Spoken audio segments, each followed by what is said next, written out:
Jomar galit na galit. Carla may lalaking kausap. Jomar ibinulgar ng lalaki. Sagot ni Carla. Nakakagulat. Yan ay sama-sama nating tutukan mamaya mga idol. Pero bago yan, intro muna tayo. Ngayon balik tayo sa topic.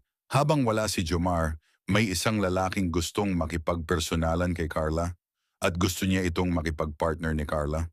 Ang sagot naman ni Carla sa lalaki nakakagulat. At alam niyo po ba na ibinulgar sa lalaki na may hinding pagkaintindihan o kaya ay tampuhan? Kaya habang wala daw si Jomar, ang gusto ng lalaki sila muna ni Carla. Ang tanong diyan, okay lang ba sa ating Jom Carl fans? Muli nating pakinggan ang lalaki habang wala si Jomar. Please watch this.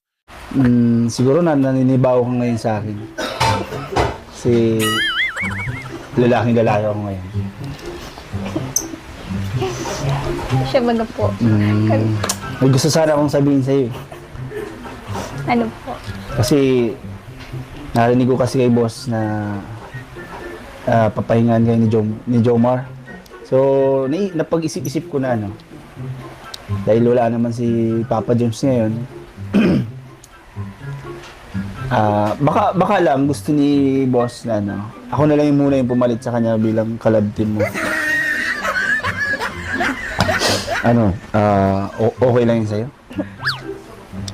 Ayoko po. Tsaka, mababash ka pati. Hindi, okay lang yun. Basta basta gusto ko lang maipahatid sa'yo yung gusto ko, di ba? Ako yung magpupuno ng mga pagkukulang ni Papa Jones. Bakit po? Ano po makikita mong pagkukulang niya sa akin? Ay, maraming pagkukulang. Talos parehas din naman kami, gumaganon din ako ng buhok sa kanya.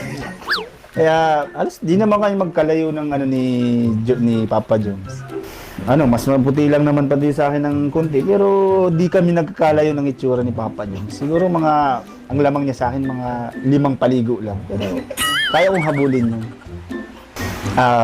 Carla, tanong ko lang sa'yo. Ano ba yung mga pagkukulang ni Papa Jones na hindi niya na ibibigay sa'yo?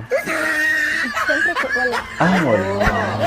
Akala ko meron kasi alam mo nagkakatampuhan kayo, di ba? So, ako sana yung magpupuno nun. Kaya ko naman yun. Basic lang yun. Normal lang naman po yung tampuhan, di ba? Tsaka, yun po, naayos din naman. Naayos na rin. Gusto mo sirain ko? Hindi, naman kasi yung sa akin lang naman is nagpabaka sakali lang ako. Siyempre, habang wala pang jump car, malay mo, maging tayo, best car. O, di ba? Ang ganda din naman nun. Gandang pakinggan. Malay mo, may chemistry din kahit pa paano, di ba? Gusto mo, Carla, pakitaan kita ng mga banat lines para, malay mo, makita nila, may chemistry din tayo, di ba? Gusto mo ba? Tanungin po natin sa mga viewers. Di mo na kailangan yung kasi ngayon lang. Tatry lang naman natin ngayong oras, di ba? Gusto mo nang marinig yung aking banat. Try niyo po. Try mo. Carla, pagod ka na ba sa mundo? Opo. Try mo naman sa mundo ko. Ayon mga idol, parang seryoso ang mga mukha niyo po habang kayo ay naghihintay. At habang wala si Jomar, gusto lang ni Beshe ay sila muna ang magkatandem ni Carla. At ang sagot ni Carla nakakagulat dahil hindi ito pumayag at tanungin muna ang mga solid fans ng Jom Carl. Kaya mga idol, bago tayo mag-ending, bigyan muna natin ng kaunting aral. Hindi na papayag si Carla na may ibang katandem. Ang kanyang gusto lang talaga ay si Jomar. So yon mga idol, katuwaan lang po ang ginawa ni Besh po para mas lalong tatatag ang Jom Carl mga idol. At ngayon, kung nagustuhan niyo po ang ganitong klaseng reaction video, huwag kalimutang mag-like, comment, share at subscribe at i-on ang notification bell for more updates. Maraming salamat po. To God be all time glory.